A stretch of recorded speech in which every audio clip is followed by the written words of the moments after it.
Conditional probability has some useful properties. So the first and foremost is that the order of the events very much matters. And you can kind of see this from a picture of the Venn diagram. Conditional probability is just related to areas and ratios of areas.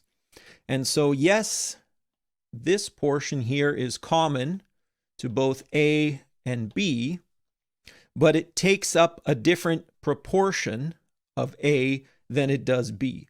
So the amount that this blue part fills relative to all of A is going to be different than it fills up relative to all of B. And you can also see this from the formula that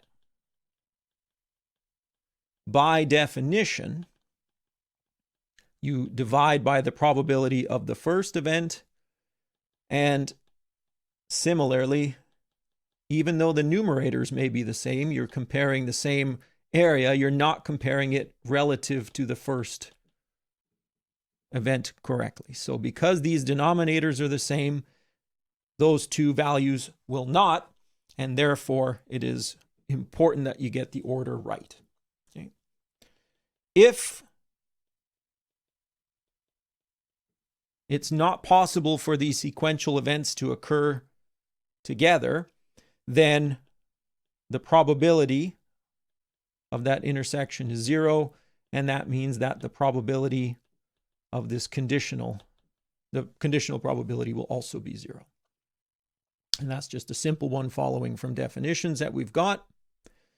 Thirdly, we can use a partition to relate probabilities even further. So this set B, I'm going to draw again with a picture. There's B and there's A intersect B. And that means all of this stuff in there, not within the black blob, is not A intersect with B. And so there is a partition. If you wanted to, you could partition B into A intersect B union with not A intersect B. And if we are to apply the probability function to both sides, then our rules from last time allow us to go further. The important point about a partition is that these two sets are disjoint. They cannot occur at the same time. You're either in the black area or the blue area. And because of that, you are now allowed to split this up into the sum of these two individual probabilities. Furthermore, multiplication rule allows me to split this up. It'll be probability of B, A given B, plus probability of B times the conditional probability of not A given B. There's a common factor. It's a number, probability of B. And essentially what's happening is that I can split this up, and what occurs is that on both sides there's this common factor,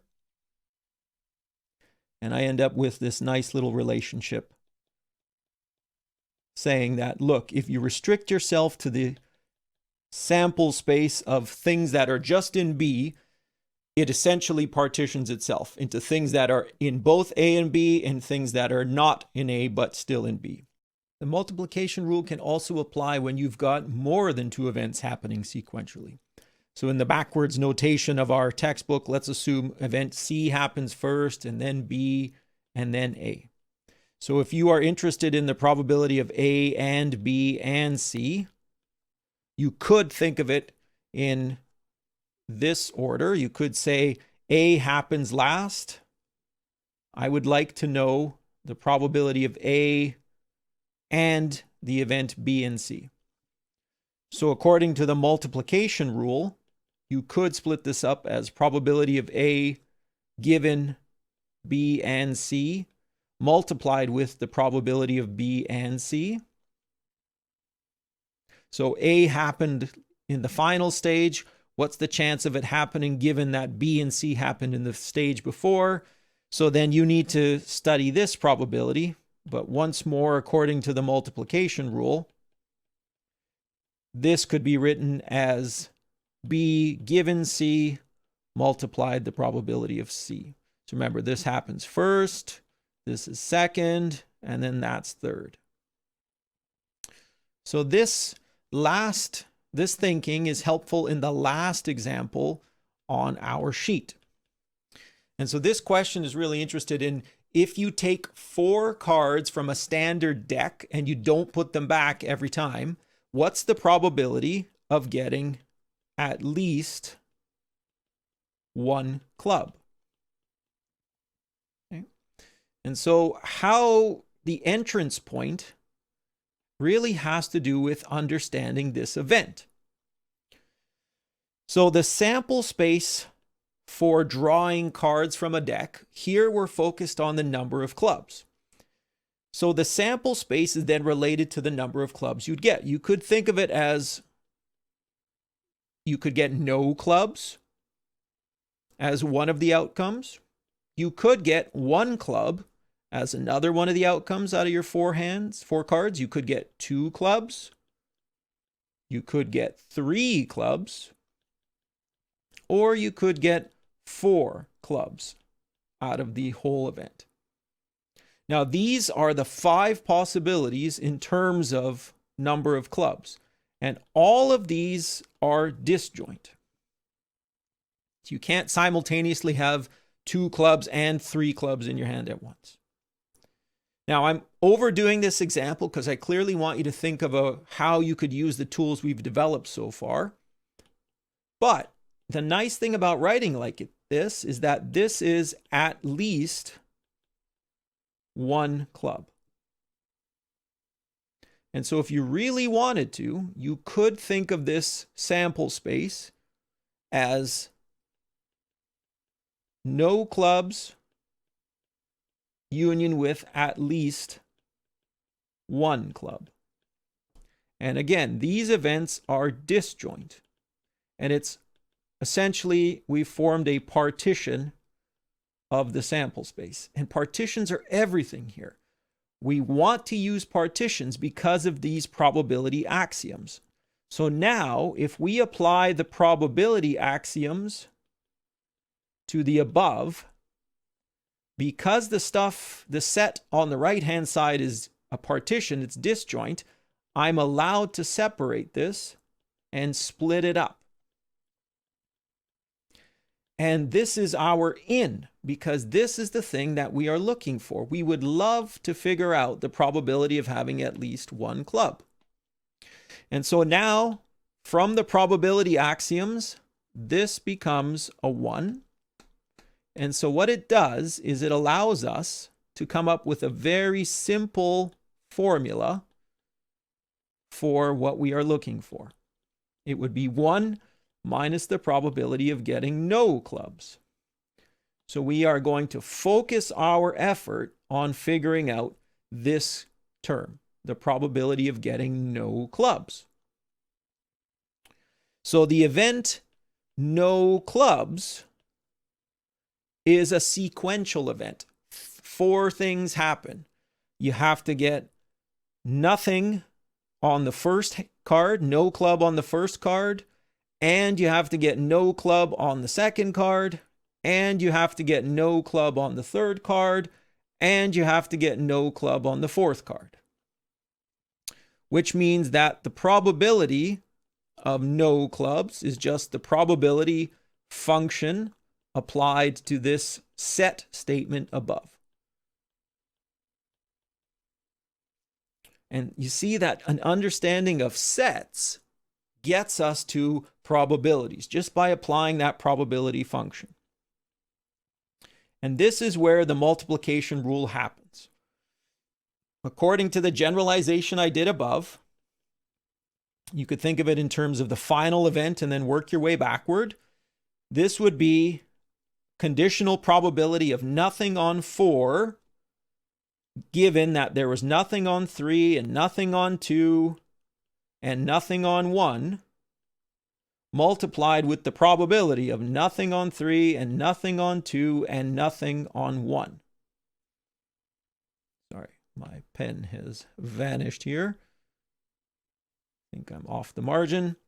Okay, so that's our first step. Now we hit this second term. So just because of space, this part will go here. So I'll put a double mark there. Then I'll use the probability multiplication rule here. It will be the probability of nothing on 3 given nothing on 2 and nothing on 1 multiplied with the probability of nothing on 2 and nothing on 1.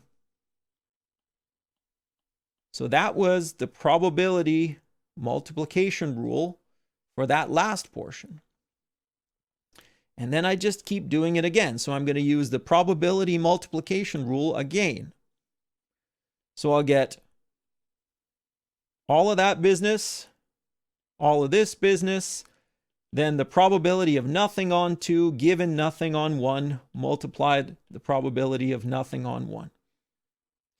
So this actually becomes horrible to write out. And I'm going to be thorough and write it out. But it's actually very nice to get these numbers. And I'll talk about that in one moment, just while I finish writing this out. So it looks awful, horrible. But in reality, all of these numbers are pretty straightforward to calculate, and it just relies on us knowing things about a deck of cards. For instance, if we're going to start with the first event, because that's easiest to calculate, and then everything springboards from there. What's the chance of getting no clubs on your first card? So a standard deck of cards, there are 52 cards in the deck. 13 of them are clubs. So that means 39 of them are not clubs. So that gets us that first term. Now the second term will be here in green. The second term says, okay, assuming you did not get a club the first time, what's the probability of not getting a club the second time? Okay. So we only want to take cards that are not clubs. That's what we are considering success. I know that I have not replaced the card, so there are 51 in total. And assuming that the first card was not a club, that means the pool of cards available to me that I want is smaller. I still do not want a club. So there are only 38 cards that are not clubs. In the next term, I know that I did not replace the cards. So that means the first 2 cards that I drew, I've taken out. So there are only 50 cards left. And I want the probability that I didn't get a club again. So now it just becomes card counting. Success in this particular instance means I am not getting a club. And the pool of cards available to me that are not clubs now is also reduced because I didn't get one on the first. So I had 39 to choose from on the first. Now I only have 38. Now every time I do this, I decrease by 1.